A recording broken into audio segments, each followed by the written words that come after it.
Why did everyone stop talking the moment she stepped off the helicopter? The rotors still thundered against the desert heat, beating grit into the air, but even that sound seemed to fade when they saw her. A single duffel slung over her shoulder, her back ramrod straight, her face unreadable. And then the hands. White bandages wrapped from knuckles to wrists, too clean, too perfect, too fragile looking. In a place where scars were metals and dirt was the currency of survival, the sight was out of place. Too soft, too human. The whispers came quick.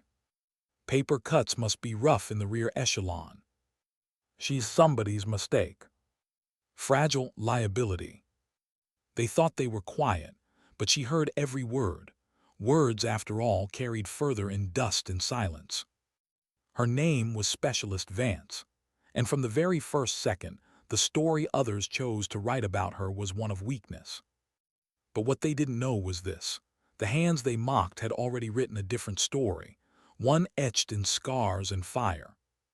She didn't react, didn't flinch, didn't even blink. The fortress of her silence was impenetrable, but her eyes were already at work. Scanning, measuring, assessing. The gates, the towers, the angles of fire, the depressions in the sand that could conceal movement, the soldiers on rotation, their timings, their habits, their flaws. To everyone else, this forward operating base was just another patch of dust and steel. To her, it was a chessboard, a language she understood without effort. The bandages tugged at her skin as she adjusted the duffel, a reminder, a cage, a shield, a tether to that one night she hadn't yet escaped. She was here for silence, or so they said, inventory sheets, a desk, recovery. But silence doesn't always mean peace. Inside her, the part of her mind that had survived places darker than this was already awake, alert, cataloging threats, mapping outcomes, calculating probabilities. She craved quiet, but her instincts had other plans. The transient tent assigned to her smelled of mildew and sweat. Rows of bunks, the air thick with fatigue. She moved with precision, duffel down, cot straightened, boots aligned, every action deliberate. Private Chun, young and wide-eyed, watched from across the aisle. He expected clumsy fingers fumbling with straps. Instead, he saw discipline. Clean, exact movements, not weakness but control. And for a second, a doubt flickered in him. Maybe they were wrong. But then he caught sight of the stark white bandages again, and doubt was easy to smother. Her first official duty, report to Colonel Madson. His office was an island of order, clear desk, crisp uniform, posture carved from regulations. The kind of man who believed the world could be controlled if every paper was signed and every rule followed. He didn't like mysteries, and she was a mystery wrapped in gauze. The file on his desk was thin, most of it blacked out, redactions where her life should have been. He tossed it aside with disdain, eyes lingering on her hands. "Specialist Vance," he said flatly. "High Command has a strange sense of humor, sending a clerk to a forward operating base." He leaned back, voice dripping with sarcasm. "What is it you do exactly, besides getting your records blacked out like some kind of spook?" She stood still, eyes forward. "I follow orders, sir." Her voice was low, even controlled. No reaction, no anger, no apology. And that somehow infuriated him more. He wanted to see her flinch, wanted to expose the weakness he'd already decided was there. Instead, silence met him. "Well," he said finally, "your orders are to manage the supply depot. 3 years of backlogged inventory. Try not to strain yourself." His gaze flicked to her bandages like a blade. "Hope you didn't get those typing too fast." The insult hung in the air like smoke. Her jaw didn't tighten, her shoulders didn't shift, but inside that old cold frustration stirred. Men like Madson, she had known them her whole career. Men who thought stillness was weakness. Men who mistook silence for submission. She had learned long ago, respect isn't argued for. It's earned silently in moments that matter. "Yes, sir," she said, 2 words clipped in final. Dismissed, she stepped back into the sun. The heat hit her like a wall. Behind her, Colonel Madson stared at the closed door, his frown deepening. He hated puzzles, and she was the kind that made him feel small. The supply depot was no better. A metal oven under a merciless sky. Stacks of crates reaching for the roof, stenciled in fatting letters. Ammo, rations, equipment, some mislabeled, some forgotten. It was punishment duty, or exile, or both. But Vance didn't see punishment. She saw patterns, crates that shouldn't be here, rations expired and hidden, advanced encrypted radios mislabeled as obsolete junk. Every item logged was a thread in the web of the base's lifeline. Her hands moved methodically over barcodes and manifests, her eyes always scanning beyond. The window became her watchtower. She studied the firing range, the motor pool, the guards on their lazy rotations, the sun's arc across the sand. The bandages pulled tight again. A phantom pain bloomed under them. The memory of heat, of collapsing beams, of the weight she had carried through fire. She closed her eyes for a second, and in her mind the rifle was still there. The steady exhale, the clean break of the trigger, the silence after the shot. She opened them again. Her world returned to dust, steel, and duty. Outside, Sergeant Rays barked at recruits on the range. Their shots scattered, wide and sloppy. Bad habits ingrained in wasted ammunition. She could see every mistake from 100 yards. She could correct them in seconds. But she said nothing. That wasn't her duty anymore. And yet a storm was coming. She could feel it. In the patterns. In the way the base moved like a tired machine. Predictable, vulnerable. The storm announced itself not with fire, but with silence. Late afternoon. The sky turning orange and purple. The hum of the generator stuttered, then died. The depot fell dark. For a heartbeat, nothing. Then the emergency lights flickered weakly.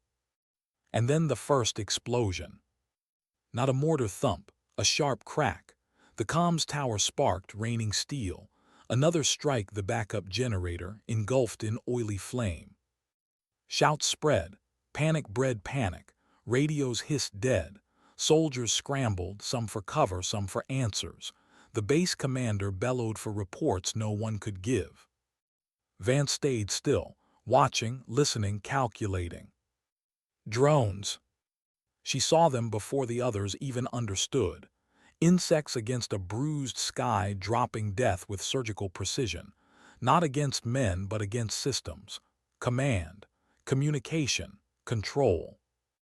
A decapitation strike. Chaos spread, ammunition wasted, soldiers shooting at shadows, and through it all her pulse stayed steady. The storm outside only sharpened her. The clerk they thought she was, gone. The part of her she had buried, the operator, the ghost, the one they called Spectre, was awake again. The battle wasn't noise, it was an equation, and she was already solving it. What kind of soldier doesn't run for cover when the sky starts falling? Around her the base dissolved into chaos. Boots pounded dirt. Shouts tangled with the crack of gunfire. Men and women scrambled blindly, trying to fight an enemy they couldn't see. The drones moved too fast, too small to track with naked eyes. Ammunition poured upward uselessly, tracers vanishing into a burning dusk. Specialist Vance did not move. Her breath was even. Her eyes followed the patterns in the sky, not the panic on the ground. Every angle, every flight path, every strike location. This wasn't random. It was design. Precision meant intent. Intent meant a hand behind the curtain. And if there was a hand, there was a way to cut it off. Colonel Madson's voice bellowed from the command tent, raw with fury and disbelief. Orders were shouted, counter-orders tripped over them. No clarity, no communication.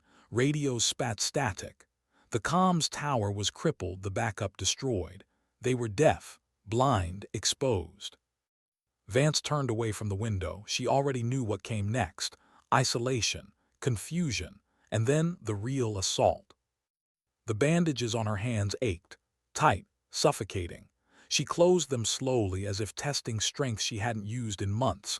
They trembled faintly, but it wasn't weakness. It was memory, fire, steel, blood. The scars beneath weren't wounds anymore. They were reminders. She stepped out of the depot. The yard was madness. Young soldiers flattened themselves against walls, expecting snipers behind every shadow. Others sprayed bullets skyward, wasting magazines. Fear had swallowed discipline whole. And there, paralyzed at the edge of the tent, stood Private Chun. A spool of black cable clutched in his hands, knuckles white, eyes wide with terror. He had been given a task, suicidal in its simplicity. Run the cable across open ground. Connect the satellite dish on the barracks roof. Rebuild their lifeline. But he wasn't moving. He couldn't. The battlefield had swallowed him whole. He was already dead, though he didn't know it yet. Vance's voice cut through his fear. Low, calm, a knife through smoke. That line won't hold. Latency's too high. First crossfire and it's gone. Chun blinked. He hadn't even noticed her approach. She was just suddenly there, bandaged hands at her sides, eyes fixed not on him but on the sky, on the chaos. Before he could speak, she turned, melted back into the depot. Seconds later, she returned, carrying a hard-sided Pelican case, a crate he'd seen her catalog just yesterday, labeled obsolete, useless, forgotten. She set it down, worked the latches with those same white-trapped fingers. They moved too quickly, too confidently for someone supposedly fragile. The case opened, and inside was no obsolete junk. It was a compact directional satellite transceiver, advanced, classified, the kind of equipment soldiers on this base didn't even know existed. She didn't explain, didn't waste words. She just lifted it and moved. Not running, not crawling, flowing, cover to cover. Angles chosen with care, movement like water. The battlefield seemed to part for her, not because it was safe, but because she understood exactly how unsafe it was. She reached the lee of a blast wall, set the case down, knelt. The bandaged hands that had seemed so useless only hours ago now moved with machine-like certainty. Dish unfolded, power pack connected, keypad sequence entered, every motion sharp, exact, rehearsed 1,000 times before. Around her, drones dropped fire on the motor pool. A tent went up in smoke. Shouts of panic cut the night. None of it touched her focus. A small green light blinked alive on the console, then held steady. Connection established, a clean, encrypted channel, straight to NORAD. She slipped on the headset. And for the first time since stepping off the helicopter, she spoke into the chaos. Broadsword, this is Kestrel Actual. We are under attack by drone swarm and sniper elements.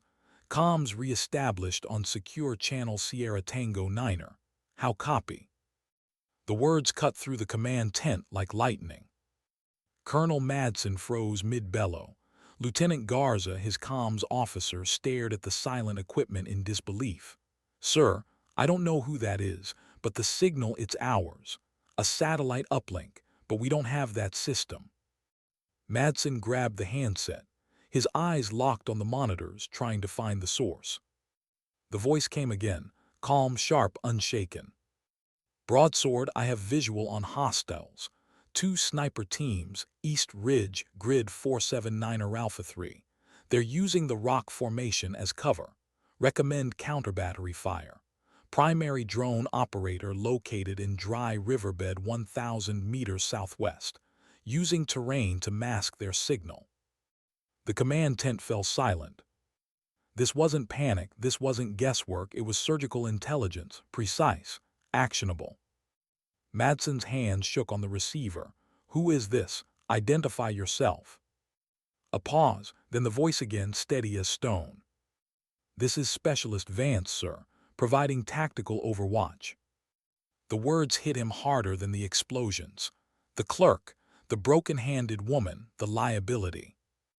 On the monitor, a camera feed flickered, and there she was, kneeling behind a blast wall, headset on, console glowing at her side, eyes scanning the horizon, perfectly still. Sergeant Reyes, pinned with his squad near the barracks, received the coordinates seconds later. He didn't question them. Couldn't. The information was too specific. Too right. "Mortars on those coordinates, now," he roared. 2 minutes later, the mortars answered. Thumps rolled through the base. The east ridge lit with fire. Sniper fire ceased. The drones faltered, erratic, lost guidance. Soldiers dared to lift their heads. Reyes risked a glance across the yard, and he saw her, the quiet clerk from the depot, directing the battle like a ghost returned to life. Private Chun, still clutching the useless spool of cable, stared at the monitor with wide, unbelieving eyes. He had mocked her hours ago. Everyone had. And now she was saving them. All of them. "Who is she?" someone whispered. No one answered. Colonel Madson's jaw clenched. Every assumption he had made was unraveling in front of him. The woman he dismissed, insulted, tried to bury under inventory manifests. She was something else. Something he couldn't yet name. But as the base steadied, as the drones retreated into the dark, one truth was undeniable. She wasn't who he thought she was. The clerk was gone. The operator had returned. The base was quiet again, but it wasn't peace. It was the eye of the storm. Intercepted chatter confirmed it. The attack had been only a probe, a test. The main force was massing, led by a name that carried weight even among hardened soldiers, the Jackal, an insurgent commander notorious, elusive, always one step ahead. And now he was closing in. Madson stepped out of the tent, the weight of his own mistakes dragging on every step. He found her kneeling in the yard, bandaged hands carefully repacking the transceiver, as calm as if the battle had been nothing more than a drill. He stopped, stared, his voice for the first time stripped of arrogance. "Vance," he said, "not an order, not a dismissal, a question. We need a spotter. North Watchtower has the range. Our marksmen are down. Can you handle a rifle?" The world seemed to hold its breath. Soldiers turned to watch, every eye drawn to the woman they had dismissed. Her gaze met his, no pride, no triumph, only stillness. "Which system?" she asked. The colonel swallowed. "Nemesis .338 Lapua Magnum." And for the first time, he looked at her not as a clerk, but as the answer to a question he hadn't known he was asking. Why would a soldier with broken hands be asked to pick up a rifle? The question burned across every face in the yard. Soldiers leaned from doorways, poked out of tents, stood frozen with oil-stained hands in the motor pool. A hush spread, not silence, but the thick pause of disbelief. Word traveled faster than dust. The quiet clerk from the depot, the woman who had restored comms, the one who had fed intelligence like a seasoned spotter, now the colonel wanted her on the range. The gauntlet formed naturally. From the depot to the firing line, soldiers lined the path, not jeering this time, not whispering, watching, waiting. Sergeant Reyes stood at the front, arms crossed, his gaze sharp, unreadable. Private Chun lingered in the back, helmet askew, eyes wide with something close to reverence. Colonel Madson walked beside her, the crunch of gravel beneath their boots the only sound. Every step felt like judgment, every glance a question. In the center of the range, the Nemesis .338 Lapua Magnum lay across a shooting bench. Its matte black steel seemed to drink in the fading light. It was more than a weapon. It was a test. Madson gestured to it. His voice was measured, controlled, but it carried the weight of every eye watching. "Show me." The air held still. Vance approached the bench, slowly, calmly, not rushing, not hesitating, bandaged hands hovering above the rifle like a pianist about to touch keys. She didn't unwrap them, not yet. She simply placed her palms along the cold metal. The crowd shifted, waiting for fumbles, for clumsiness. But her touch was steady, her adjustments exact. She checked the stock, adjusted the cheek rest, verified the scope's parallax, every movement familiar, practiced, the way one greets an old friend after too long apart. Then came the magazine. She picked it up, loaded 5 rounds, not rushed, not clumsy, a fluid sequence as if her hands weren't wrapped in cloth but in memory. She lay prone, the rifle sliding into the pocket of her shoulder as though it belonged there. The scope aligned with her eye, her breathing slowed. The world shrank. 800 meters away, a steel silhouette target stood under the fatting sky. Nothing else existed. Not the whispers behind her, not the colonel's doubt, not the scars under the bandages. Only the rifle, the target, the space between. She exhaled, slow. The trigger broke like glass. The nemesis roared, a deep thunder that rolled across the base. A heartbeat later, dust bloomed dead center on the target. Perfect. She worked the bolt without moving her head. Brass ejected. A fresh round slid home. She breathed again, squeezed again. Another thunderclap, another perfect strike. The murmurs began behind her, low, uneasy. She ignored them, worked the bolt, fired again and again. 12 times she repeated it. 12 times the rifle spoke. 12 times the steel silhouette shuddered. When the echoes faded, there was only silence. Colonel Madson lowered the spotting scope, pale. The grouping on the target was impossibly tight, a jagged hole no bigger than a silver dollar. Perfection. Beyond training manuals, beyond probability. This wasn't skill, it was something else, something almost mechanical, something legendary. The woman on the ground calmly cleared the rifle, set it down. Her hands, wrapped in white, moved with detached grace. No celebration, no smile, no pride. Only stillness. "Who the hell are you?" Madson whispered. Boots thundered on gravel. His aide, a young captain, sprinted forward, clutching a data tablet like a sacred text. Breathless, eyes wide. "Sir, priority flash from CENTCOM. Specialist Vance's file. They've unsealed it." Every head turned. The yard held its breath. Madson snatched the tablet, thumb trembling as he scrolled. The glow lit his face. His jaw went slack. The words cut deeper than any rifle shot. "Former Unit, Joint Special Operations Command, Task Force 11, call sign Spectre." The silence broke into a ripple of disbelief. Task Force 11. The name wasn't just classified, it was a ghost story, a myth whispered by NCOs to fresh recruits, a unit that didn't exist officially, a scalpel used where hammers failed, operators who vanished without record, leaving only outcomes. And Spectre, that name carried its own shadow. Sergeant Reyes, hardened from a lifetime of combat, felt his skin crawl. "Spectre," he muttered almost to himself. "I heard stories. Hindu Kush command cell taken apart by one operator, gone before sunrise." The file scrolled further. Her last mission. A hostage rescue gone wrong, reinforcements swarming, a building set ablaze. The words were clinical, but the story behind them was fire and steel. She had shielded 2 hostages with her own body when the roof collapsed, dragged them through flames, through twisted rebar, through a kilometer of death. Her hands, the ones now bound in white, had burned, broken, scarred beyond repair. Doctors had written discharge.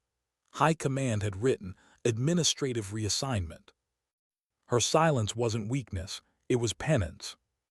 The bandages weren't shame, they were testimony.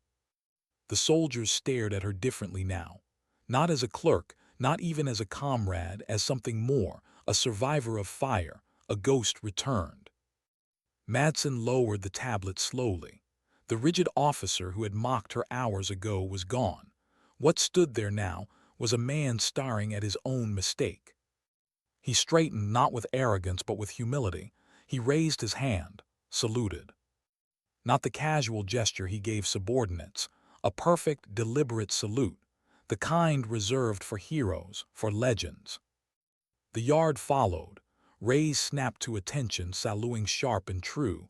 Then the master sergeant, the medics, the mechanics with grease still under their nails, and finally Private Chun, clumsy but earnest. an army of salutes, silent, unified. Vance did not smile, did not nod. Pride was a luxury long abandoned. She only met Madson's gaze, and for the first time something flickered in her eyes, not triumph, not forgiveness, just understanding. The respect had been earned and received. No words were needed. Why was the highest point on the base left to her? The North Watchtower had always been just another piece of steel and sandbags, manned by whoever drew the short straw. Tonight, it became something else. Tonight, it was a throne. Vance climbed the steps without hurry, the Nemesis rifle slung across her back, the laser designator in her hands. Below, the base buzzed with newfound order. No longer panicked, no longer broken. Purpose flowed through them like electricity. Not because of Colonel Madson, not because of regulations or chain of command, but because of her. From the tower she could see it all, the barren ridges stretching into the horizon, the ravines that cut the earth like scars, the dark sky pierced with stars, indifferent to the struggle below. Every inch of terrain was now part of her map. The Nemesis rested on its bipod beside her, silent, lethal. The designator weighed familiar in her palms despite the gauze. The bandages no longer felt like chains. They felt like vows. She waited. Waiting was her art. Others fidgeted in silence, desperate for action. She knew better. The world always revealed itself if you gave it time.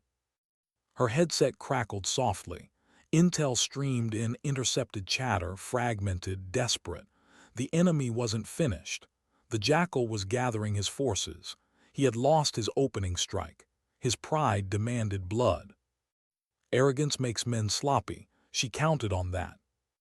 Madson's voice filtered through, quieter now, stripped of ego. "Spectre," he said, using the name as if testing its weight. "Our Reaper drone can't cut through the clutter. Too much terrain masking. We need ground confirmation. If we can paint him, we can end this tonight."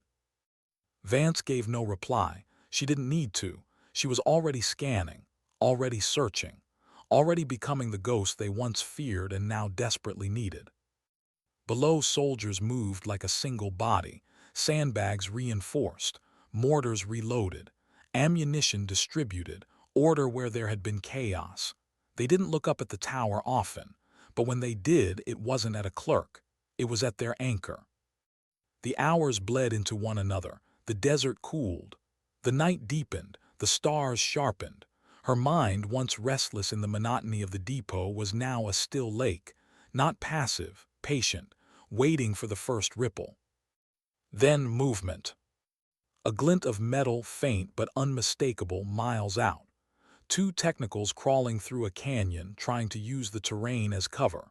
She tracked them, optics tightening, vision narrowing until faces came into view. One figure stood out, a beard, a captured American jacket, the man gesturing sharply to those around him. The Jackal. Her voice, when it came through the headset, was quiet, controlled, like the brush of wind through broken glass. "Broadsword, this is Spectre. I have the package. Target designated. Sending laser trace now." Her finger tightened on the designator. The invisible beam reached out across miles of darkness, painting the lead vehicle. She held it steady, bandaged hands unmoving as though carved from stone. Target painted, time on target 30 seconds, splash imminent. 30 seconds stretched into eternity. She could feel every heartbeat, every breath. The bandages cut faintly into her skin, but she did not flinch. And then light. The sky tore open with a brilliant, silent flash. The ground in the canyon erupted, vehicles shredded, men scattered, their shadows erased in fire. The Jackal's convoy was no more. But the war wasn't finished, not yet. From her perch she watched the smoke curl upward, painting the night. She listened to the base exhale, a release of tension, a taste of hope. Still she didn't move, didn't celebrate, didn't claim triumph. She only looked down at her hands. Slowly, methodically, she began to unwind the bandage from her right. The cool air kissed scarred flesh, a silvery web etched across skin. The hand flexed, stiff, imperfect, but alive. She wasn't unwrapping to show anyone else, only for herself. The scars weren't shame. They were memory, proof of survival, a map of what she had carried through fire. After a moment she rewrapped the hand, each fold precise, deliberate, not to hide, to prepare. Her watch was not over, it had only just begun. And somewhere beyond the horizon, she knew the jackal wasn't finished either. Why does silence feel heavier after an explosion? The canyon still burned. Smoke climbed the night sky in black columns, backlit by dying fire.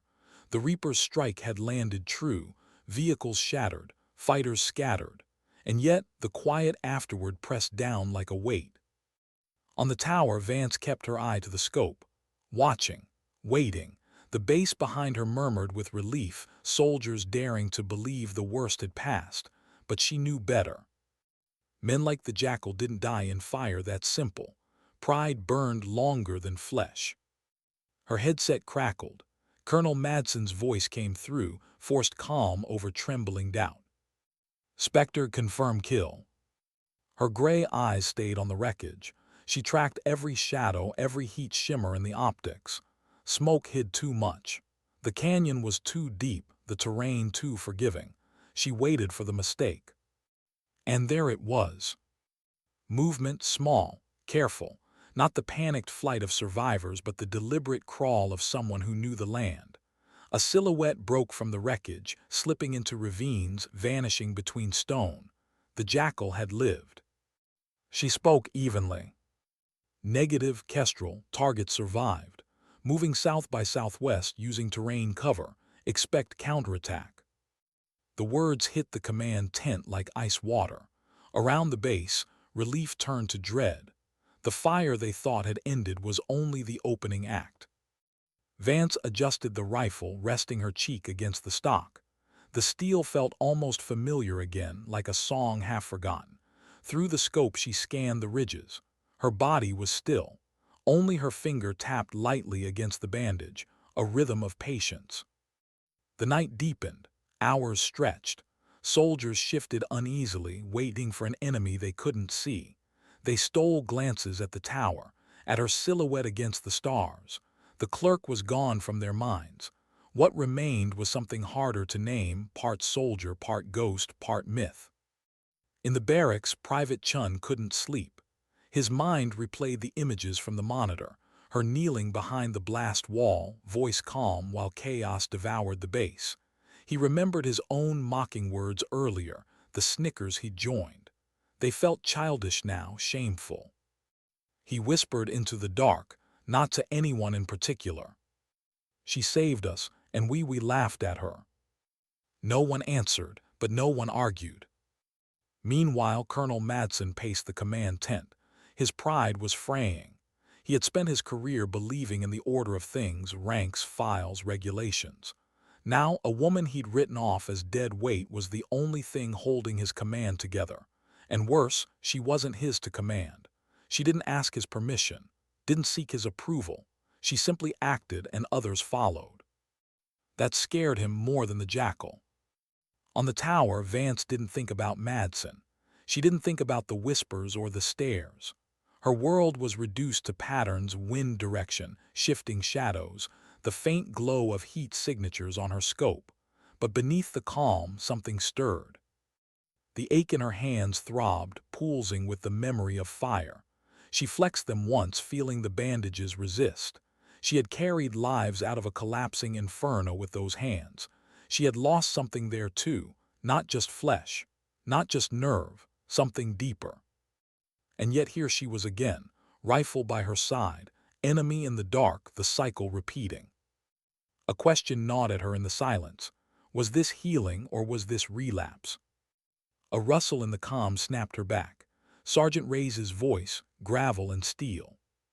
Spectre, this is Alpha 2, hearing movement east of the ridge, multiple contacts requesting eyes. She shifted the scope, scanned the ridgeline. Shapes emerged dark against darker ground, not just stragglers, a coordinated flank. fighters moving with discipline, setting up mortars. Alpha 2, she replied, you're about to be bracketed. Fall back 50 meters. Mortars inbound in less than 2 minutes. Reyes didn't argue. He trusted her now without hesitation. His squad melted back just as the first shells landed, tearing open the earth where they'd stood.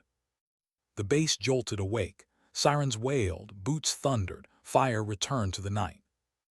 Vance adjusted her scope again, found the mortar team, and called coordinates with cold precision. The base mortars answered. Earth split.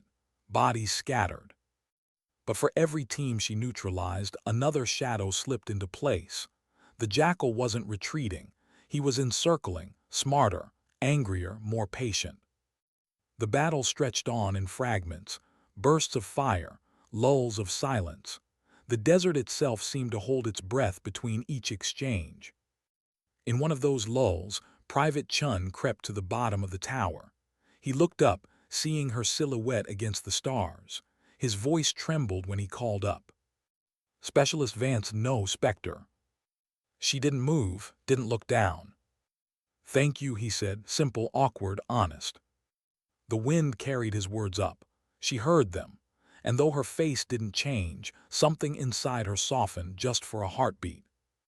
But the desert allowed no softness for long. Through her optics she caught sight of a flare, green, the kind used for signaling, and then shapes, dozens, maybe more, emerging from the ravines, from the shadows. The Jackal's countermove wasn't just mortars, it was men. An assault, full force. Her voice carried steady through the headset. Kestrel, this is Spectre. Main force advancing from 3 vectors. North Ridge, South Ravine, East Slope. Estimate 70+ fighters. Coordinated assault. Brace for contact. The base bristled. Soldiers scrambled to positions. Mortars loaded. Machine guns mounted. The ground shook with the first thunder of approaching fire. From her tower, Vance tracked them all. Every shadow, every flash, every step in the pattern.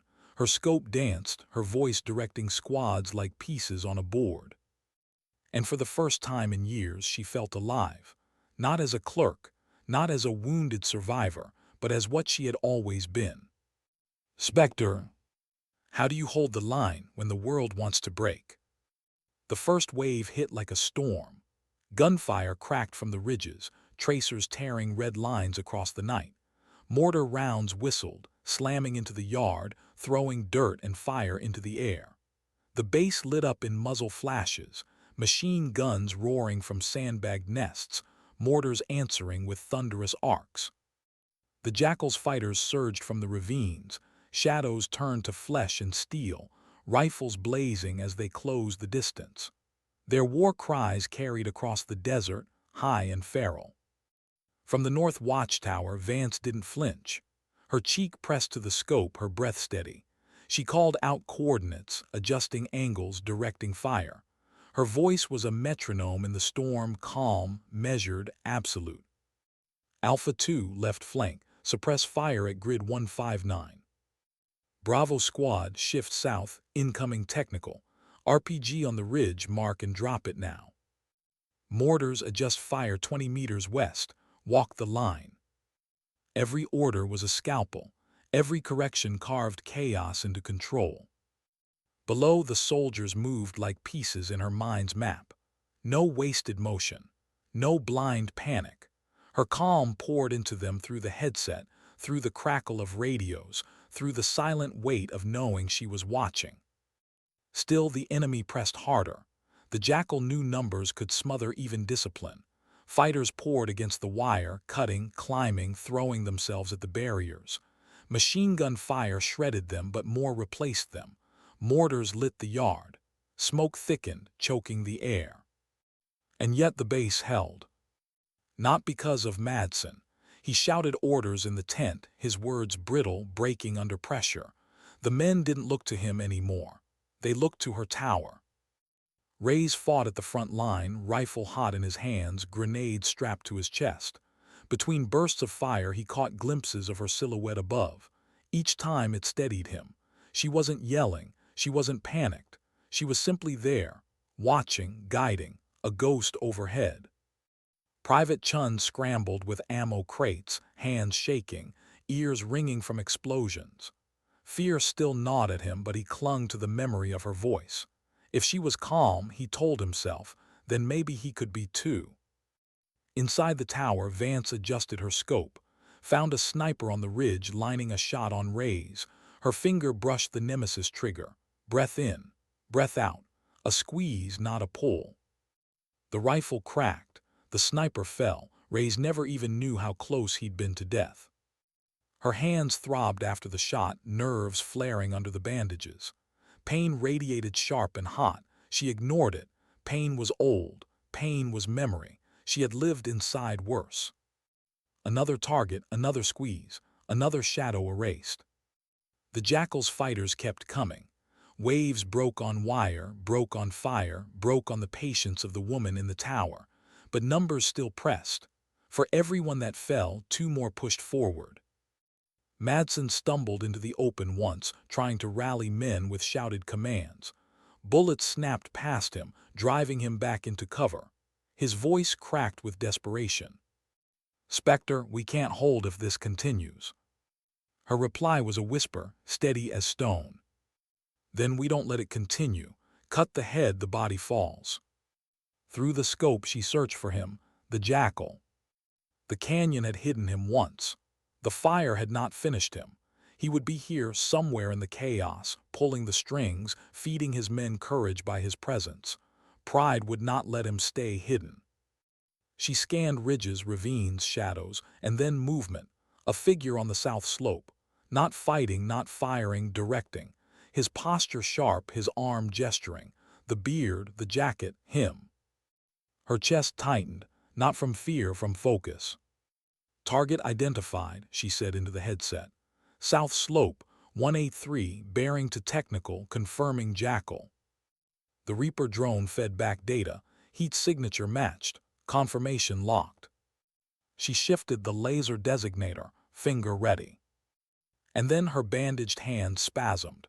Pain ripped through her wrist, sudden and electric, memory bleeding into the present. Flames, screams. The weight of broken steel on her skin. Her hand trembled. The beam wavered. For the first time that night, her calm cracked. Her breath hitched, the scope blurred. Voices pressed through the headset. "Spectre, repeat coordinates. Spectre, confirm." Her hands shook, tremors crawling up her arms.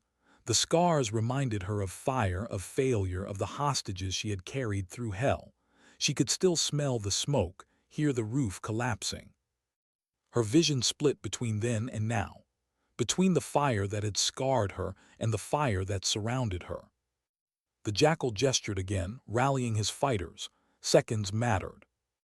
Vance shut her eyes, breathed once, twice.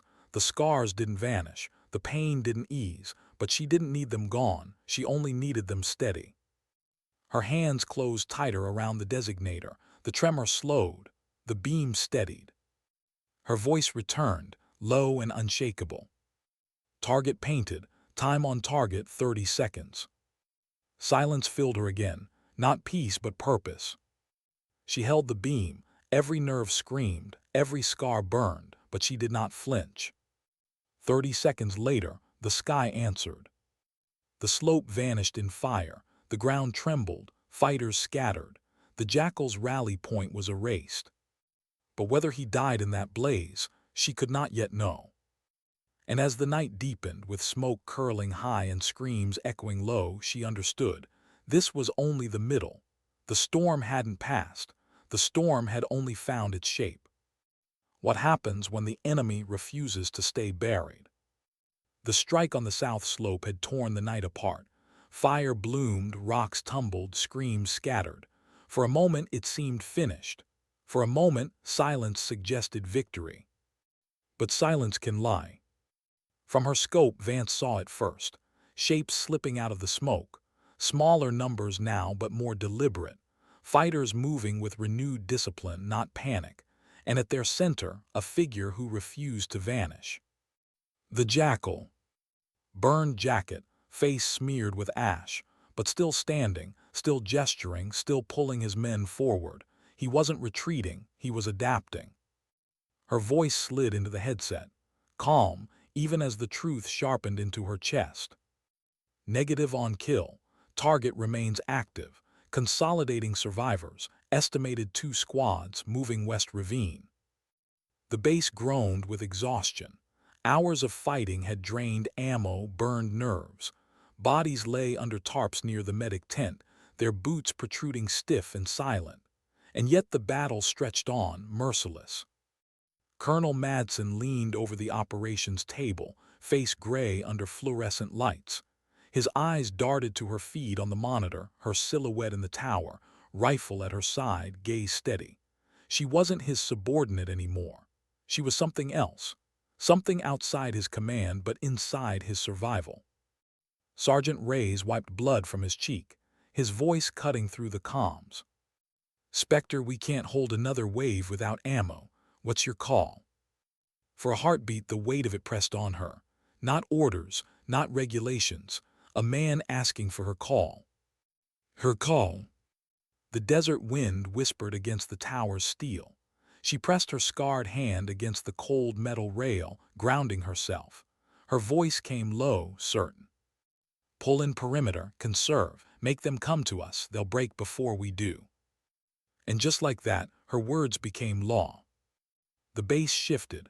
Soldiers drew back, tightening their circle. Fewer guns on the line, but everyone with purpose. Every shot deliberate, no waste.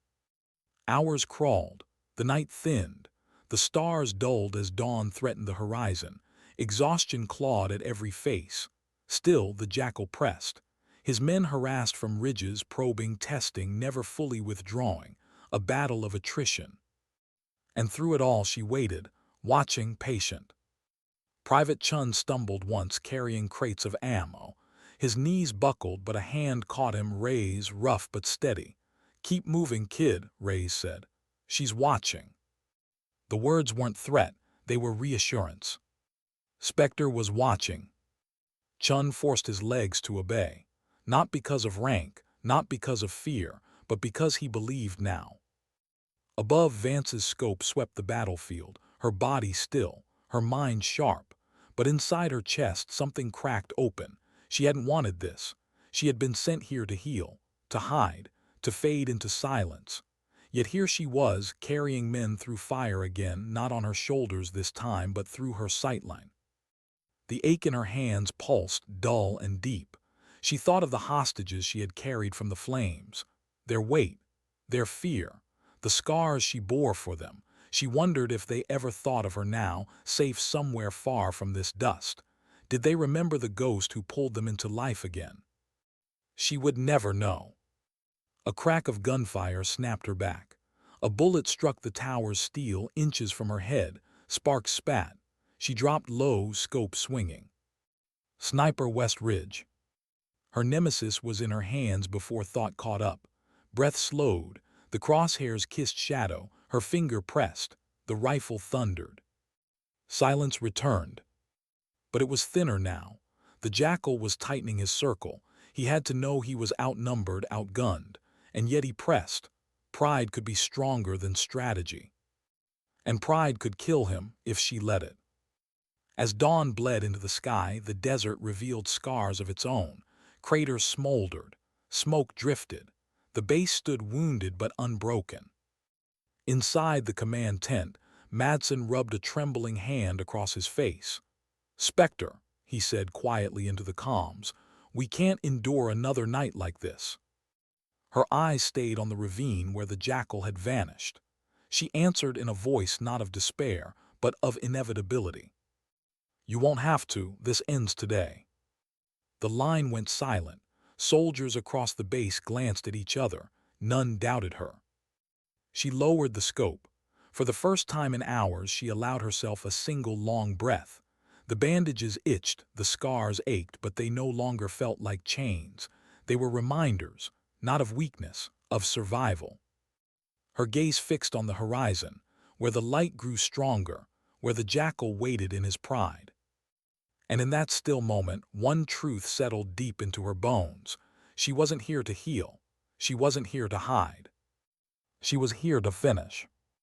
How do you kill a ghost when the ghost is hunting you back?